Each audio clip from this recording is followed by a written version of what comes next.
c'est vrai qu'on est toujours finalement dans cette aventure de vivre notre vie telle qu'on la souhaite, en accord avec nos aspirations. C'est un chemin qu'on vit seul, alors accompagné, mais c'est un face-à-face avec soi-même pour se réaliser pleinement soi-même dans sa vie de manière totale et pleine. Et oui, on le vit seul parce que finalement, on est sans arrêt. Quand on veut vraiment réussir sa vie, on est sans arrêt confronté à des choix et à des décisions.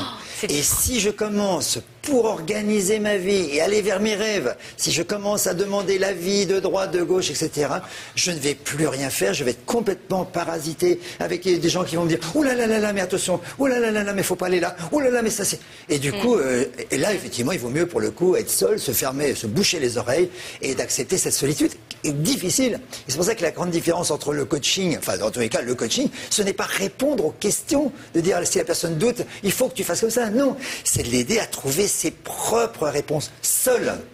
Les gens souffrent. Le coach n'est pas la machine à réponse et à solution. C'est-à-dire qu'on n'arrive pas à problème, solution, question, réponse. Ce qui nous manque, nous les êtres humains, c'est le chemin pour aller chercher les réponses à l'intérieur. Puisque toutes les réponses qui sont à l'intérieur sont les bonnes réponses pour nous. Pourquoi on ne les a pas? Pourquoi elles ne sortent pas? Parce que c'est compliqué, parce que justement, il faut... il y a les verrous dont parlait Elena. Il faut y croire.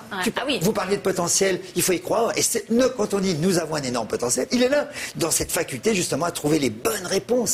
Personne ne peut avoir les bonnes réponses pour moi, que moi. Mais ça demande un travail justement de profondeur, d'aller chercher, d'aller être à l'écoute de soi, d'être à l'amour de soi, pratiquement, puisque finalement tout est là. Et le coach, c'est celui qui va accompagner, c'est-à-dire allez, va chercher les réponses.